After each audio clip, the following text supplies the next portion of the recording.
출애굽기 32장 21절에서 29절.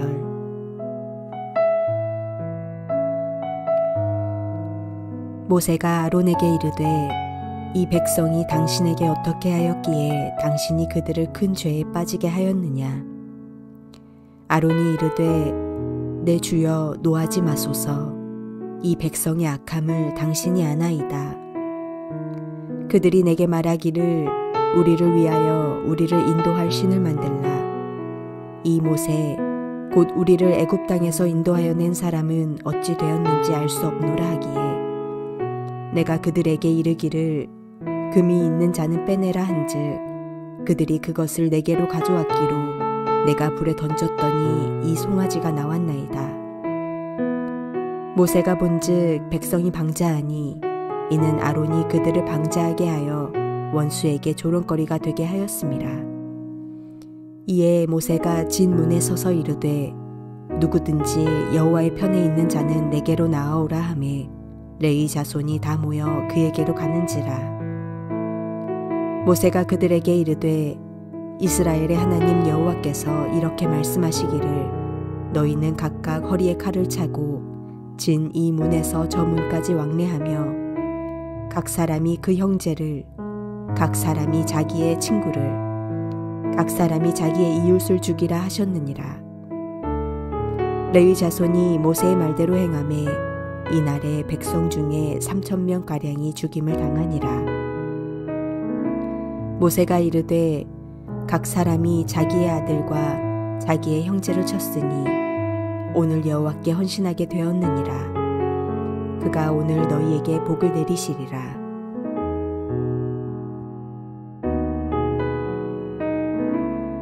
이스라엘 백성들은 지금 가장 큰 은혜를 받고 있는 자리에서 범죄로 인하여 오히려 형벌과 징계를 받습니다. 모세가 시내산에서 40일 동안 하나님을 만나고 그 말씀을 받아 내려올 그 시점에 이스라엘은 모세가 보이지 않아 죽었다고 생각하고는 금송아지를 만들어 섬기는 일이 발생했습니다. 가장 큰 은혜를 받을 수 있는 좋은 기회에 깨어있지 못하게 되니까 무서운 징계의 형벌을 받게 된 것입니다. 그러면 이스라엘은 왜 그런 지경에 이르게 되었습니까? 그것은 하나님을 의지하지 않고 사람을 의지하였기 때문입니다. 하나님을 보지 않고 모세만 쳐다보고 있었기 때문입니다. 이 내용을 우리는 주님 오실 때까지 명심하고 기억하며 살아야 합니다. 우리에게는 좋은 목사, 좋은 지도자들이 많이 있습니다. 능력 있는 부흥사, 말씀을 잘 전하는 목사, 어떤 사람을 좋아하게 되면 그를 통하여 얻는 유익도 있습니다. 하지만 그 유익을 넘어서 그를 집착하고 붙잡게 된다면 우리는 오히려 은혜가 아닌 불신의 결과를 만나게 됩니다. 하나님을 바라보지 못하고 사람만 바라볼 수 있게 될 수 있다는 것입니다. 우리는 그들이 전하는 하나님의 말씀만 의지하면 되지 그들 자체를 의지하면 안 된다는 것입니다. 의지하면 반드시 실패하게 됩니다. 왜냐하면 아무리 위대해도 그들은 인간에 불과하기 때문입니다. 모세만한 인도자가 어디 있겠습니까? 이런 모세도 의지할 대상은 아니라는 것입니다. 이스라엘이 실패한 이유는 모세를 의지했기 때문입니다. 의지했던 모세가 산에 들어간 지 40일이 되어도 나타나지 않으니 분명 그를 잃었을 것이라고 판단하고는 모세를 대신해 자신들을 인도해 줄 무언가가 그들에게 필요하고 요구되었던 것입니다. 그것이 금송아지입니다. 지금도 사람들은 하나님 말씀만 의지하면 될 텐데 뭔가 부족하다고 생각하고는 눈에 보이는 것을 쫓아다니고 그것이 없다면 만들고자 합니다. 하나님의 음성을 한번 들었으면 좋겠고 천국을 눈으로 한번 보았으면 좋겠다고 생각합니다. 무언가 확실하고 화끈한 현상을 체험해보고자 합니다. 이런 것들이 오히려 우리의 실패를 불러오게 합니다. 하나님께서 주시는 것을 받아야 하는데 자신이 원하는 것을 받으려 하니 그 틈을 사단이 노리고 비슷한 것을 넣어주는 것입니다. 인생은 감각적인 것을 좋아합니다. 직접 듣고, 직접 보고, 만질 수 있고 또 그것을 통하여 가슴 떨릴 수 있는 것들을 원합니다. 하지만 성경은 우리에게 말씀하십니다. 보이는 것은 잠깐이고 보이지 않는 것은 영원하다고 말씀하십니다. 금송아지 앞에서 뛰놀며 우상 숭배하는 이스라엘 백성을 향하여 하나님께서는 진노를 발하십니다. 그들 모두 멸망시키고 모세를 통하여 새로운 민족을 만드시겠다는 그 생각을 말씀하십니다. 이 같은 급박한 상황 속에서 책임을 전가하는 사람과 책임을 지고 자신을 희생하는 사람이 오늘 본문에 등장하고 있습니다. 가정에 일이 있으면 가정을 책임지는 가장이 먼저 대표로 그 문제를 처리하고자 가족 모두와 힘을 합하여 문제를 해결해 가야 됩니다. 왜냐하면 가장이 가정의 책임자이기 때문입니다. 직장에는 책임자인 직장 대표가 있습니다. 직장 대표는 사원의 잘못도 자신의 잘못으로 안고 가는 사람입니다. 모든 공동체에는 이렇게 책임지는 사람이 있게 마련입니다. 그리고 책임지는 사람이 있기에 우리는 열심히 우리의 일을 감당할 수 있는 것입니다. 책임지는 사람이 어떤 자세를 가리는지에 따라서 그 공동체의 운명이 긍정적이든 부정적이든 결정될 수 있다는 것입니다. 금송아지 우상을 숭배하던 이스라엘 백성에게는 하나님의 진노가 임하였습니다. 모세에게 급히 시내산을 내려가라고 말씀하십니다. 십계명 두 돌판을 들고 시내산을 내려오던 모세는 눈앞에 펼쳐진 범죄의 현장을 보며 분노합니다. 그리고 모세는 이제 아론을 불러 이 범죄에 대하여 묻습니다. 이 과정에서 아론과 모세는 서로 정반대의 모습을 우리에게 보여줍니다. 먼저 나타나는 것은 아론의 모습입니다. 모세가 시내산에 올라가 있는 동안 이스라엘 백성을 책임지고 있던 아론은 모세가 자초지종을 묻자 책임을 전가하고 있습니다. 24절 말씀입니다. 내가 그들에게 이르기를 금 있는 자는 빼내라 한즉 그들이 그것을 내게로 가져왔기로 내가 물에 던졌더니 이 송아지가 나왔나이다. 아론은 자신이 책임자임에도 불구하고 이스라엘 백성을 악한 사람들이라고 부르고 있습니다. 악하다라는 말은 본문에서 원래부터 악한이라는 의미를 갖고 있습니다. 백성의 지도자가 자기 백성들이 원래부터 악한 사람들이니 나는 잘못이 없다고 그 책임을 회피하고 있는 것입니다. 24절 말씀은 더 심각합니다.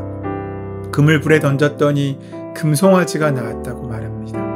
상식적으로 이해되지 않는 말입니다.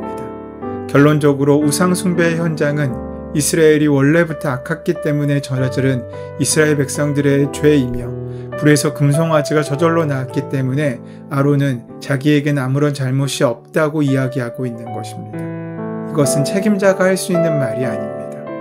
그런데 이런 아론의 모습과는 정반대로 모세는 그 현장에 있지 않았음에도 불구하고 그 모든 책임을 자신이 지겠다고 말합니다.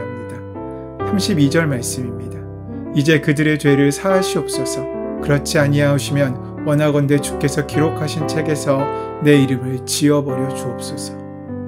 이스라엘 백성들의 방자하게 행함으로 인하여 하나님께서는 진노하셨고 모세 역시 이스라엘 백성들을 하나님의 진노에 내버려 둘 수 있었습니다. 실제로 모세에게는 아무런 잘못이 없었고 책임도 없었습니다. 하지만 모세는 자신의 모든 것을 다 걸고 하나님께 이스라엘 백성을 용서해 달라고 간구하고 있습니다. 그 가운데 하나님께서 기록하신 책에서 자신의 이름을 지워달라고까지 요청합니다. 지운다라는 말은 깨끗이 닦아서 지운다라는 의미를 갖고 있습니다. 원래부터 없었던 것처럼 흔적도 남기지 않는다는 의미입니다. 가나안 땅에 들어가지 않아도 좋으며 하나님 나라의 생명책에 자신의 이름이 흔적도 없이 지워져도 된다면서 백성의 지도자로서 모든 책임을 대신 지려고 하고 있는 것입니다. 모세는 진정한 지도자의 모습을 오늘 우리에게 보여주고 있는 것입니다. 아론과 달리 모세는 아무런 잘못이 없었음에도 불구하고 이스라엘 백성의 지도자로서 모든 책임을 졌습니다. 심지어 하나님의 책에서 자신의 이름이 지어지기까지 절박하게 하나님께 매달리며 간구하고 있습니다. 우리 주 예수 그리스도께서는 아무런 죄가 없으심에도 불구하고 우리를 대신하여 십자가에서 죽으시고 우리를 살려주셨습니다. 히브리서 기자는 예수님은 우리의 대제사장이시며 죄가 없으신 분이라고 고백하고 있습니다. 죄가 없으신 예수님께서는 우리를 건지시기 위하여 십자가의 고통과 고난을 감당하시고 당신의 몸을 우리에게 허락하셨습니다.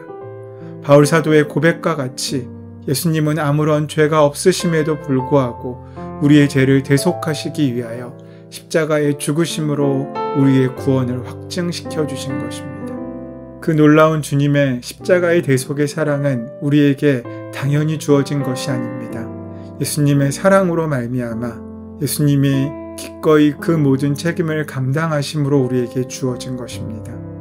모세는 아론과 달리 이스라엘 백성의 우상 숭배의 죄를 책임지고 하나님의 책에서 자신의 이름이 지워져서라도 그들을 하나님의 진노에서 구하고자 애쓰며 간구하고 기도하였습니다.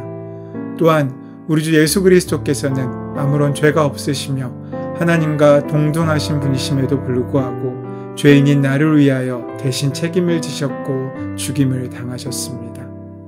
오늘 우리의 삶 가운데 이런 중보자의 모습이 필요하지 않겠습니까?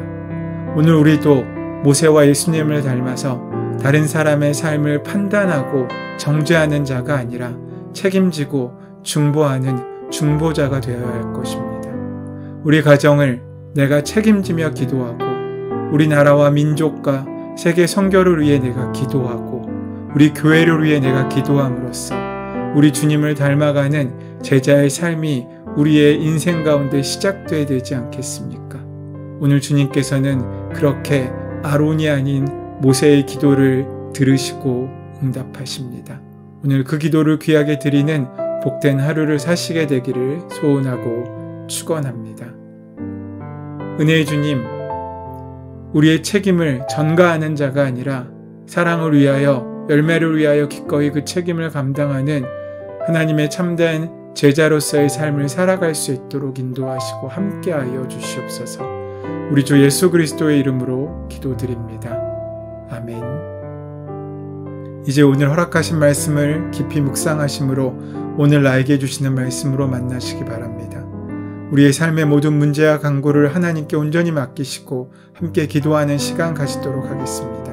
함께 기도합니다.